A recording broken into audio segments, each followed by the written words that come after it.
Yo, what's up? It's the Heavyist podcast, weekly worship at the altar of radness. Gary Trelease, how are you? I am very well, sir. Very well. Apart from I'm carrying a slight injury, but other than that, I'm good. No, what have you done, Gary? Oh, I've just, I've tweaked my shoulder or something, just being super double hard at the gym. Oh, yeah, it's because you're lifting massive, gigantic stones and stuff. Hell It's yeah. being an absolute weapon. I've been such a weapon, I've hurt myself. Yeah, mate, pretty much. Nice humble my brag, body that. is too strong for my own joints, mate. I've ruined myself. Yeah, I got 100k Atlas stone onto my shoulder yesterday, which was pretty wicked. That's decent. Yeah, man. Nice. Feeling hard, feeling like a unit. I come home, I was just like, I felt like a Viking warrior. It was amazing. Nice. How you doing? Nice, mate. Nice. I'm having a mare, I'll be honest. I'm having an all-round having a great day today. Yeah, everything's gone wrong. I just burnt the dinner, did the classic, preheat the oven, accidentally preheated the grill, continued to grill a pie for about 30 minutes before it started, before it really stunk the other side of the house out all off. Famously, putting pies in grills worked really, really well. So yeah, don't if anyone's telling you, definitely cook your pies on the grill. They're having a mare, as I have had. Do you reckon some riffs might cheer you up? I think they can have a pop, mate. If anything could cheer you up, it's got to be a riff, right? Surely they can have a pop, mate. That's what I'm open to. That's what. Let's get into it. Hopefully, it'll put a smile on your face. Shadow of Intent, mate. Oh boy, 4-piece deathcore band from Connecticut. They originally formed as a studio project between vocalist Bender and instrumentalist Chris Wiseman. They were a band originally dedicated to Halo. I don't know if a Shadow of Intent is a Halo thing. You'd be more likely to know about that than me. That rules. I didn't know. Maybe. I mean, it sounds like it could be. It does sound quite Halo-esque. Is it a mission? Is it a name of a mission or something? Maybe it's a mission or a boss battle or something. I don't know. But anyway, every kind of new album that they put out, they become less of a studio experiment and more of a band. And this is their 5th album. It's called Imperium Delirium, and it is released on the 27th of June independently.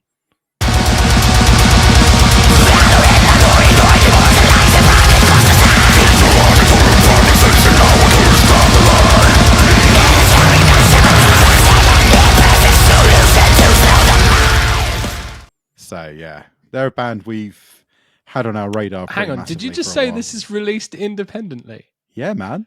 Are you having a what? Yeah. They're a fully independent band, and they always have done. They're using a distribution, using Blood Blast distribution, but yeah, no label, no nothing. They do it all themselves. And pick up. That rules so much, dude. Yeah, I had no idea. Yeah, mate. You'd assume it was like a big label or something. It's got Unique Leader written all over it, mate. Yeah, well, to be honest, that would be the assumption is Unique Leader. But no, they're fully independent, which I think is absolutely sick. More bands. I'll fail that test all day long. If you blind, I mean, can't blind taste test. If I had to blind taste test these riffs, I'd go. Yeah, I reckon that's Unique Leader. Maybe a little smattering of Century Media, possibly. Hints of Metal Blade. A bouquet of Blood Blast. Yeah, man. So we've spent a bit of time this year becoming scholars of deathcore, right? We've done our due diligence on the genre. We've been immersed. Yeah, we've been immersed in deathcore. We've been soaking ourselves into the sound. But I don't know about you, but I was ready. I was ready for a new ass beater of a deathcore record. I mean, obviously, Whitechapel have put out the album, and you're gonna have to do some serious work to topple that for Deathcore Album of the Year this year, right? But yeah, you're gonna have to really, really put in the work. You're really gonna have to achieve something. But I'll tell you what, Shadow of Intent are there, mate. You know the giant like novelty Q-tips they have in Gladiators. Shadow of Intent have got theirs ready to go, man. And this record is a ripper. It hits so hard. It's like someone set up an MMA octagon in the middle of the M25. Bloody hell, mate. This is a savage record, man. I am all the way in on it. It's incredible. So yeah, there's been really interesting things happening with deathcore, right? You've got this Lorna Shore being absolutely massive. You've got the really interesting like revivalist deathcore that's coming in, Yeah. bands like Psycho Frame, stuff like that. You've got the Kings, Whitechapel releasing just an absolute world beater, like we said. And then sort of the other bands that I would sort of like that come to mind, sort of being at the top, like bands like Brand of Sacrifice, Enterprise Earth, like I said, Signs of the Swarm, like Shadow of Intent, Distant. Like I kind of know what's going on with most of those bands, but like Shadow of Intent, I'm kind of I was really really keen to sort of tuck in because it had been a little while. So Yeah. this couldn't come at a better time for me, really. Yeah, I absolutely agree. Like you say, we dove in on an album, but I think there was maybe two albums in between that we've kind of overlooked, I would say. And also we're in this point where, later on this year, Lorna Shore are releasing a new record, which is likely to kind of take over the scene all over the place. And I mean, we've got to be careful because obviously we haven't heard that album yet. We do have a tendency to compare everything to Lorna Shore, and usually everything else for us kind of comes out above it. And I don't want to, you never know. The new Lorna Shore album could be absolutely bloody incredible. And on paper, Shadow of Intent and what they do isn't really a million miles from their vibe. Absolutely. The difference we have here is that Shadow of Intent actually know how to write a bloody song. Yeah, this is, you know what I mean? Like every track just kind of has a defined, clear arc, and you feel like, especially with, I wrote in my notes, Gary, don't slag off Lorna Shore the whole time we talk about Shadow of Intent. But the thing is, it's like with Shadow of Intent, you feel like when you hit that heavy moment, you've earned it. Like it's built to a crescendo, and then it doesn't just completely suddenly change direction out of nowhere, which is my main bugbear with what Lorna Shore do. Yeah, they're more like sort of ideas that bump up against each other, and these feel like properly composed, like cool things. So I'm not sure how symphonic they were on the previous records. I feel like they can't have been this symphonic because I feel like I would have remembered it more. I think symphonicness has always been quite a large part of what Shadow of Intent do. It's definitely been around since Melancholy, the record that we covered on the podcast. Like it has been a big thing, but I don't know. I feel like maybe they might be better at administering it now. Like I know I've heard plenty of people comparing what they do to like Septic Flesh and Dimmu Borgir over the years, like. And they're like, when it comes to sort of extreme metal with symphonic stuff, they're the big hitters, really, those two bands. And if you're in the same kind of breath as those bands, you're doing something right as far as it comes to like the symphonic vibes. Yeah, they're not been like the Audi Septic Flesh. Yeah, no, this thing's great, mate. It's absolutely so cool. Massive. I tell you what, I had a mare the first time I listened to it though, because for some reason the player played the last track first. Oh, the last track's like ruin it. The longest and most sort of crazy song on the record, and I got it first, and I was like, whoa! I was like, bloody hell, that's one way to go, lads. Like fair play, mate. That's how you do it. But then it turned out I'd just absolutely done it wrong. But mate, this thing is really cool. It's like got a real sort of techie edge to it. Really like tech deathcore. Tech deck, yeah, tech. It's a bit like Ollie. A tech deck, yeah. It's like technical death metal, just sort of imbued with this symphonic deathcore grandeur, and that does make for really, really interesting tracks. Like, they've got the signature deathcore interplay between like lows and highs. Like that's very standard, but like I feel like the performance is really, really sick. It's really, really consistent, and like there's a lot of like layering. It's very sort of cacophonous, which like might be a bit of a cheat code, but everyone's doing it, so don't worry about it. Yeah. But like I feel like it's intense, but it doesn't sort of rely on like gimmicks. It's not sort of gimmicky. It's not like, oh, I'm gonna like turn into a goblin for 40 seconds here. Like, no, definitely not. There's like little elements. It's like there's quite a decent sizable amount of black metal that they throw into like proper like that true cult black metal, like real, not just like, oh, now we're going to kind of do some tremolo stuff. Like it's got, there's obviously DNA of proper black metal in when they come to songwriting, and there's also a little element of, like, dare I say, cheesiness, like Cradle of Filth kind of, mate, 100 cheesy, dude, but it's administered like, like a Michelin star chef uses tweezers to put, like, gold leaf on vegetables. Like it's done ever so delicately, mate. So the track that really made that stand out to me was They Murdered Sleep, and the usage of the symphonic elements in there is very Cradle of Filth, very romantic, like definitely, into this like razor sharp blood soaked passage. It was very, very cool. Like and I just love, I think the strings brush up against a lot of this sort of more interesting, more mechanical kind of vibe in the record. It's sort of like neoclassical deathcore in a way, and like I appreciate that. I appreciate that it's not just completely in this world. It's in this sort of like odd juxtaposed, like futuristic, but also like we've got symphonies going on. Like it's very cool, very cool. There's definitely a sort of dystopian kind of cyberpunk vibe to a lot of what they do within their music. And I don't know if you've checked out the music videos, but there's plenty of that all over there. It feels like they're probably geezers who love video games and reading 1984 and all that kind of stuff, all kind of bundled into this epic, dramatic, symphonic deathcore sound. And what you were saying about gimmicks, like it's so true. Obviously, you got bands like Lorna Shore, Brand of Sacrifice, even that Disembodied Tyrant band, who like they go a bit viral, and when you kind of go a bit viral, you get to this point where you feel the need to create that kind of whoa moment, that moment, the YouTube thumbnail moment that makes everyone go, oh my god, which doesn't necessarily mean it's good just because it's got a moment in it where you go, like, I get annoyed about like pop music when you listen to it and you hear there's that big instrumental break, which is clearly just whacked in there for someone to do a choreographed dance routine on TikTok too.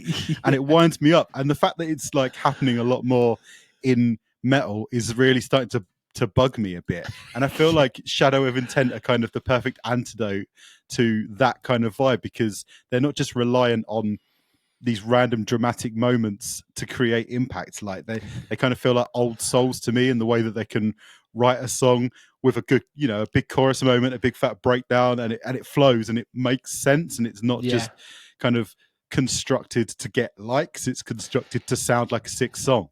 Yeah, I would totally agree with that.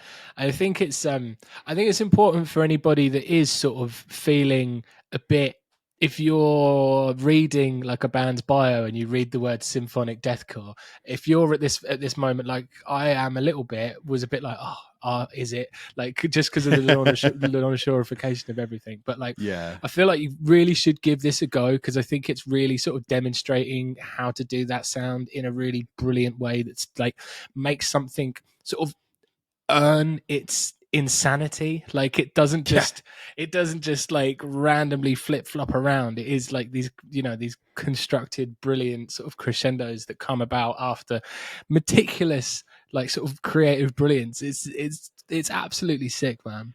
Yeah, man, they can do drama, they can be really hard, but they can also do like whimsy and be a bit daft as well. And every song just has enormous scope. Like they all make you feel like a tiny dot while you're listening to it, which I think is very important to get this right. I have been feeling like dust in the wind, or in the cyclone, maybe. Dust in the wind. That's my boy blue. But yeah, it's all thrown in with this kind of like Egyptian djenty kind of vibe, which is always cool whenever you're talking you sort of shock rands or you're within the ruins kind of vibes. And then on top of all of that, you've got Ben Durr, who is an absolute class act when it comes to vocals. He's got every element that you need from a dramatic, over-the-top deathcore vocalist, but he executes it with precision and with flair. And he's very erudite, and his performance is absolutely incredible. Like it's impeccable. I mean, everybody's performance on this record is impeccable, particularly the drummer. Like the drummer's mental, but I mean, it feels like one of them things where you listen to enough deathcore, you completely go numb to how good the drummers are. But actually, Yeah. generally, Like, deathcore drummers are like the best drummers in the world. yeah, you're like, oh yeah, of course he sounds like a bloody robot. You're like, but then you forget that actually as a human, you're like, Yeah, oh there's yeah, actually a person holding some yeah. sticks doing those things. This is actually a dude that fucking completely rules, and I've just completely not been thinking about how much he's been killing it. Yeah, I love that vehement draconian as like this Mate. really cool sort of necrotic black metal stomp. I love it, and I think that's what you were talking about with the sort of more culty vibes that come 100%. Yeah, Vehement Draconian Vengeance, incredible song title and incredible song. There's some things that really do stand out in this record as well. Like there's some really cool, like massive chuggy moments that come out, like Facets of Propaganda. Facets of Propaganda, man. Oh my god. Every time I get to that track in the record, I like look up and I go, oh.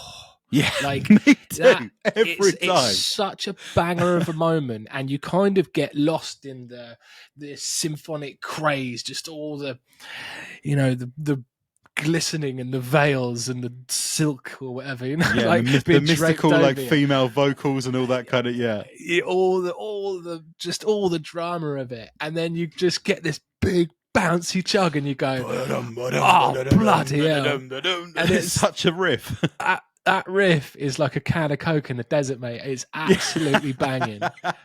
And it really pops, like, yeah, those sort of riffs do pop up a few times in the record, and it really sort of rounds it out into this sort of larger experience, especially the track Beholding the Sickness of Civilization. That track is massive, it's got a bit of a different energy. It's a bit more of a slower pace. There's this massive chuggy riff.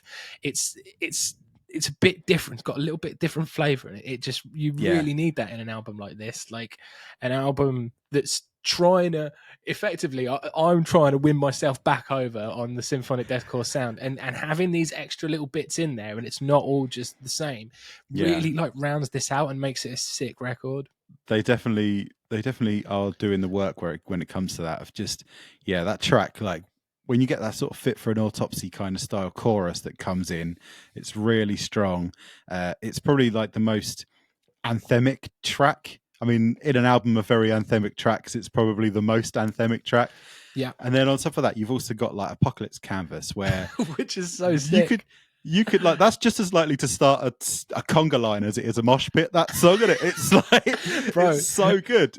That's video game music, dude, and I love it. We're just like out here, just Mick Gordon gaming. Doom soundtrack, like we're out there gaming, and I love that it's called Apocalypse Canvas. It is a canvas. Like what we were saying about how like things are manufactured for TikToks and things like that, and how like you can point out these little bits. Like they've got a great little thing there where they could literally be like, put a verse on this or something, because it's this just fantastic, brilliant little spacey deathcore vibe that they could absolutely do a couple of them little like challenges, like get people to interact with it and shit. Like, yeah, they kind of turn into animals as leaders for a track, don't they? Which is pretty fucking cool. And I'm really down with it. Feeding the meat grinder, or what it should probably be called, what they've been feeding the corpse grinder. Like George, when he comes up on that, it's incredible that you can get George Corpse Grinder Fisher on a track and not be completely destroyed by him as well. Like, I mean, if you've got Corpse Grinder turning up on a track and he's not absolutely murking you've done well, haven't you? Really? Yeah. Yeah, mate, you've put a shift in for sure if that's the case. Yeah, that's such a solid feature as well for someone to get. It's so sick. Yeah, love to see it.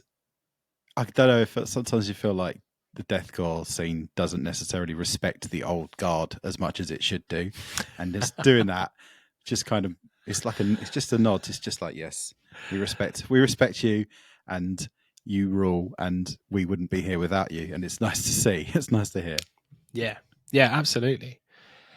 Yeah, this thing bangs, man. I'm really glad we checked it out. I think it absolutely rips. I'm stoked to see other people's reaction to it and see how it goes down, bro. Yeah, man. Deathcore in a really good place in 2025. Hopefully it can. I mean, we know it continues at least until the 25th of July, but that's something we'll talk about in another episode. Hell yeah, man. Sick. Sick. So yeah, Shadow of Intent, Imperium Delirium. It is an absolute monster, and you would be silly not to check it out. You'd also be silly not to check out other videos that we've done about some incredible albums that have come out this year. So go back and have a little rummage through. We talked about Malevolence' new record last week, which is a heater. Go check it out, and if you like what we do, and you like what we have to say, maybe give us a little subscribe, and stay tuned because get a sub in, mate. Nothing but riffs. Love it. Peace out.